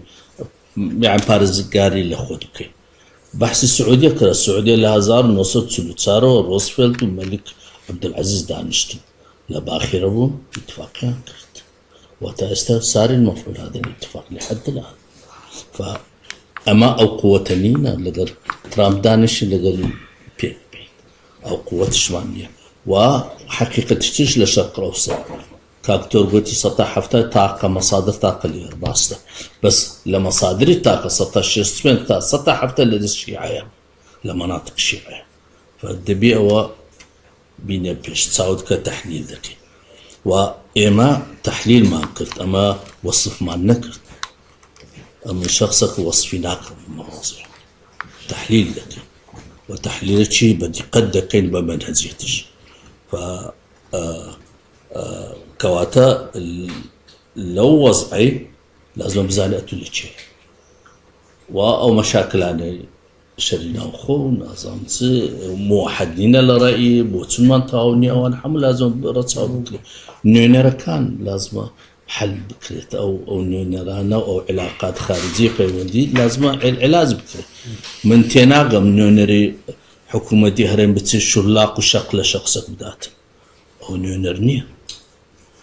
ناكتن دبلوماسية نعم ناكتن نونير فلازم أنا حمو حلقة سباستان أنا بس جورج بوش سروكي هريمي ديتو لا بيت الأبيض أوباما سروكي هريمي ديتو لا بيت الأبيض توقعاته ترامب بس لما سروكي هريمي بس إشكال بهذا السنة يعني بابني رئيس وزراء كصلاحيات السروكي هريمي من بدوري دبيني من بدوري دبيني تو بنزيكي دبيني متأكد من دبيني بنزيكي دبيني متأكد من دبيني إن شاء الله نعم دبيني سروكي يعني لا سروكي هرم سروكي هرم مش كفريق قانونية توقف بيني حقيقة لا من همو سروكة تامردن بدون مجاملة ومن حزم لقواتي عقلياتي كردنية لقصة كردن بلا ما قناعاتي خومة بلام سروكي هرم بلا سويكي للماسيوانية من دموي كانت قصيك بكين بس بو نقطيك بو لبرامة think tank اما كم جارة لكردستان دار نشم لجا مجموعي اما برين ستورميك بكين دستان خوش 100,000 جار هنده جار دا چینه جگای قصه اکن و شو اوف و نازانم چی بخوا بیزار بوین اوانه بریاردارش بیزار بوین مجموعه که منافق ده قصه اکن یکیک مالا درو اکاتو بزم دبی دالی خدا حافظ من طاقت یمانی لبرم عقلیتا ملاطی ویرانی کرد من قلين أن ونركاني كرناكم دبلوماسيات نكارين ونراني حكومتا ونري حكومتي هريم لهرجة قابل فقير خوي أوفيسي كي هي وكاري كي هي كاري سوشيال تعزيش بينها كردن تعزيات كردنيش بينها كردن من باسي أوان ناكم نقطة كي تريش باسي برادران ناكم ولا سا علاقاتك خارجية إيشان كردي لبر علاقاتي خارجية وان كاري كردي توا من الرجية كم والله أم سيستمي علاقات نية علاقات خارجية نية كلا خلال أزمة وزير دفاع بيتا كردستان يعني وزير خارجية بيتا كردستان لقد سروكي هريم كوربكات معنا وسيستمت نية اگر سيستمي كي نورمالت هبا چانالي كوميونيكيشنت هبا مفروض نية تولا دبلوماسيات قال رئيس تلفون قال لقى الرئيس معناها أزمة هيا أما فشتري دبلوماسياتك كيمت ينوجين اما زور فخر مان بيكين وطمان والله امرو فلان كس تلفوني كتبو جنابي سروك كيكا بخوا جنابي سروك دلايمن يا ربي خوا خارج لهمو كسي كي ترقي وراترا بلام اما دبلوماسيات نيا معنات اويا تو ازميكي حقيقيت هيا ام كابرا ازمكا بينهات يا حل كردن كحلي بيت تو زخد لسروكي يا ريمكي تو كم اسمع حل بكات تو ام ايشما مجموعي كي امي دبلوماسي كنوت واني ولاتك يا بري وبي منطقات لكسيك ناكم اواني كاركن ب 100,000 جال من شارع زاترن لا ما بياوترن لا دكتور شيوان ايمانوا كاين بلام سيستماكي مويا با تحليلي ما كما مستاري تحليلي كاين كهلاكات شون كاكاسو من بجرعات واليم هەڵا لە کوردستان ئەزمەی مەنجمنت ئەزمەی ئیدارەیە لە هەموو مەلەفێک ئەزمەی ئیدارەیە لە کوردستان من لە پێشفترەیە ڕئیس وزرای وڵاتێکم دیوە لەگەڵ وەزیری خارجی وڵاتەکەی بە من وتی برا 27 ساڵە 27 ساڵە انتظاریەوەکەین مەشاکلەکانی خۆتان حەلکەن شتێک لێمە لەوەداوا نەکردیە هەچی شتێکمان ویستان بۆ ئێمەمان کردیە لە ناسم لە نۆتویەکەوە بڕۆ بکە وتی لە نۆتیەکەوەمان کرد 4وەمان کرد 8وەمان کرد 2005وەمان کرد 2003وەمان کرد 2008وەمان کرد وتی کاکە ئێوە مەشاکلەکانی خۆتان حەلکەن کێ بەرپرس کێ خەڵەت کێ تەمام هەمومان غەڵەتین لە ئەخیری ئەگەر حەلەت نەوەتەکردن ئەزمەی مەنجمنتی میس مەنجمنت من وەزیر بووم لە حکوومەت من یەکەم جا لە خۆمەوە دەست پێ یەکەم باشە اعترافیشەکەم میس مەنجمنتێکی فەزاعەتەمانێ لە وڵاتە ئیتر مجاملات و ئەو بڕۆ بکە لە نخبەیەکی تینگتانکیوە ئەڵێن گەورەترین عیبە ئێمە بنخبەت بۆ زمانەوە پێویستە لەو قەوقەعە دەربچین کار کردیتە کاک پێنس بڕۆ بکەوەمان کار کردیتەوە لە مەلەفی کە من وەزیری مافی مرۆڤ بووم باوەڕ بکە راپۆرتی ینی religious minority rights ئەگە سەیری ئەو فترەیە بکە چەند ئیشارەی کردیتە بە کوردستان کە چ کارمان کردیە بەڵام پاشان دیبلۆماسیەتی کوردی بی وان مان شۆ ئەبێتە شۆ دەبڕۆ قسە بکە ئەو نقطەی کە ئێمە ڕەهن ئەکەین لەسەر ئیران ئێوە هەمووتان نەشەهەت مستەحیل لە ئەمریکا لە دوای ئەم فترەیە لە دوای شەڕی عێراق لە دوای ڤێتنام ئەگە بەڵانسێکی بکە شەڕ لەگەڵ ئیران بکات no way تو کۆستی پارەی عێراق تۆ ئەگە بێ حساب بکەیت ئەگەر من خۆ لەبەر دوو سەبەب تو کۆستی نقطەی دوام ئیرانی هەیە لە ئێران تۆ عێراقیت نییە لە عێراق عێراقیت نییە لە عێراق ئێمە کە لە معارەزە بووین تەرەفێکی معارەزەمان هەبوو دژی هەمووان 24 ساعت دەمانەوە لە عێراق بدەن ئێستا تەرەفێکی ئیرانی بدە من حەزی لێ بە ئەمریکا لە ئەمریکا لە ئێران بدات مستەحیلە بنیابە دوور نییە زەربەیەکی ئیسرائیلی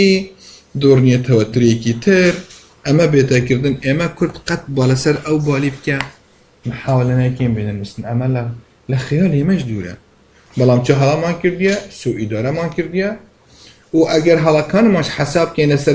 ئستیفتا ئەبەدەن هەڵا نەبوویە by the way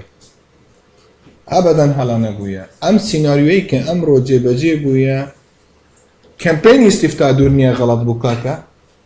تەسویقی مەفهومی استیفتاکە دوور نییە غەڵەت بێت ئێمە لەسەر وەتەرێکمان قسە دەکرد مەدەرێکی من کاڵێم نێشنەلزم بڕوا بکە منیش وەکی تۆ وا نێشنەلستم وا نێشنە تالم نیقا بەڵام ئەم کۆنسێپتە لەگەڵ ئەمریکیەکان ئیش ناکە ئەم زمانە لەگەڵیان کار ناکە کاکە ئێمە هەموومان زۆر بەمان ئەوەی کە خواندیتی ئەوەی لەوەی ئیش کردی ئەوەی لە دەستگایەکی ئەمنیش کردی ئەوەی لە دەستگایەکی خارجیش کردی ئەوەی لەگە ئاسکەریش کردیتی ئێمە تێکی هەشتین بیان و ئەمان ئەم وەتەرە ئەم حەسوە it doesn't work لە لای من شتێکی مقدسە لە لایوی فەرق لەنەوە بینی مەفهومێکی تێرۆریزم و مەفهومێکی ئێرهاب نییە یاڵێ عاشق مفرد هەردووکیان کاریسین و زۆر سپاس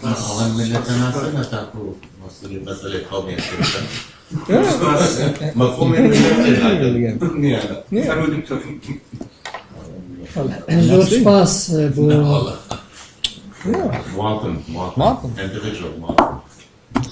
بۆ سەرنج و تێبینیەکان لە ڕاستیدا هەمووی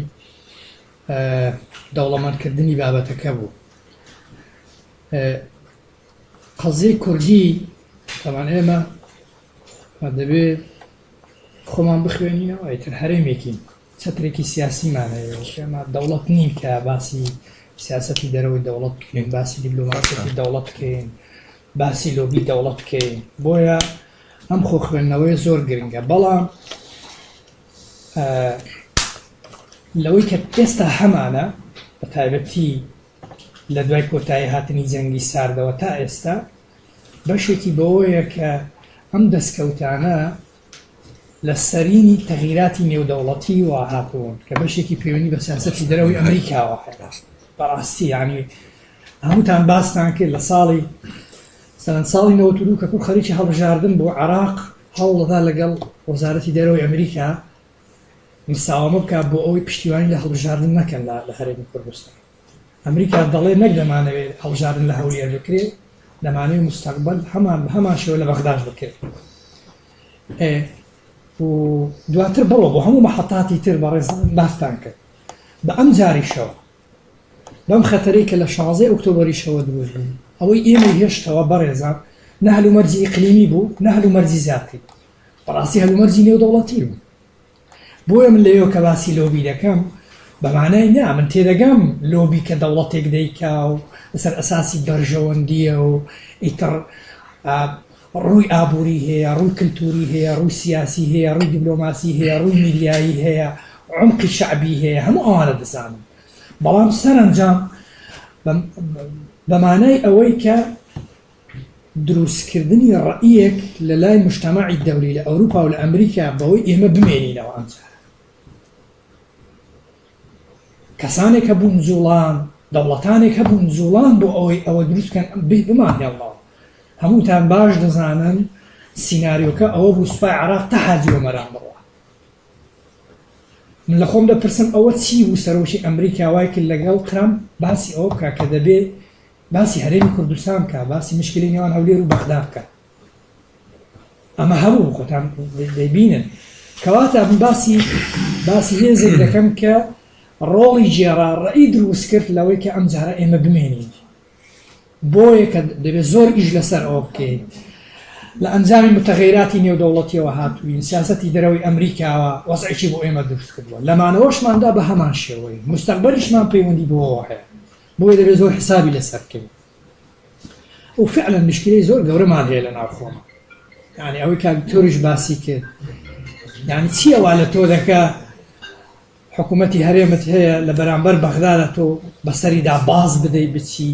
تیمی حیزبی بنێری وەکن عەبادی و تعلیقیان لەداین گوتیان ئەمڕۆ حەجی کوردانە لە بەغدا لەگەڵ بەغدا ئێمە یە خیتابی سیاسی دەرەشیمان بوو چ لەگەڵ وڵاتانی تر ئەوەی کە هێندە باسی خۆمان دەکەین و هێندە خۆمان دەشکێنین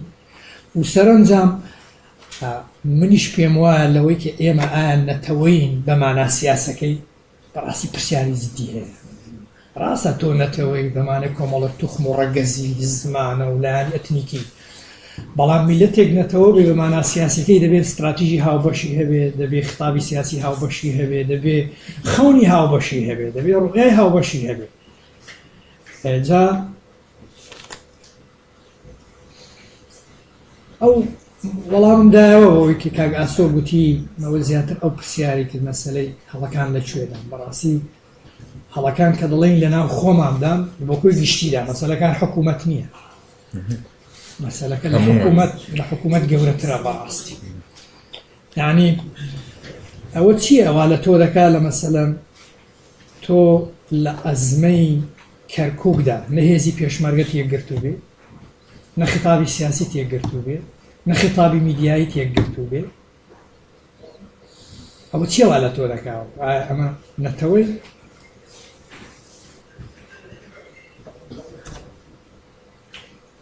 لەوەی کورتی دەکەمەوە سەرنجام ئەوەی کە پەیوەندی بە ئەو گۆڕانکاریانە لە سیاسەتی دەرەوەی ئەمریکا هەیە و شتی تازە ئایا لەگەڵ خۆی دەهێنیانە هەموو بەڕاستی خوێندنەوە و پێشبینیە و ناتوانێت بڵێ 100% ئەوە ڕوو بدات بەڵام ئەوەی کە پەیوەندی هەیە دەبێت لە چوارچێوە ڕۆژهەڵاتی ناوەڕاستە سەیر بۆیە من بڕوام بەوەیە کە نابێ هەموو ئومێدێک لەسەر ئەوە هەڵبچێت بەشێک لە هەڵەکانە کاگاسۆ بوو لە ڕابردوودا کە هەموو يعني حسابمان بۆ جیۆپۆلیتیک کەمتر کرد ئەو خوێندنەوەی ئەلەکسەندۆر دۆلین هەیەی باسی قەزەی کوردیش دەکات میستەشاری پوتینە ئەڵێ کورتی دەکەمەوە شارستانەتی کرێتە بە دوو شارستانێت ئاو ئەوروپا و ئەمریکا وشکانی و بەڕی ڕووسیا تورکیا ئێران دەڵێ کورد دەبێ حساب بۆ شارستانەت و حەزارەتی بەڕی وشکانیش بکە کە رووسیا قیادەی دەکات ئێمە لەوەدا یعنی لەگەڵ ئێران تاڕادەی تێکدان تێکماندا بوو کەم پێما بێ ئەوە هەڵە بوو کە تاڕادەیەکی زۆر پشتمان لە ئێران کردبوو نابێ پشت لە ئێران کرد ئەوەی کە ئێستا زۆر قسە لەسەر ئێران دەکرێت و سیاسەتی دەرەوەی ئەمریکا بەرامبەر بە ئێران زەحمەتە بگاتە ڕادێ بەکارهێنانی هێزی سەرباز بەڵام ڕەنگە عقوباتی اقتصادی جاریش تونتر ببێتەوە زۆر سپاس زۆر سپاس بەڕێسان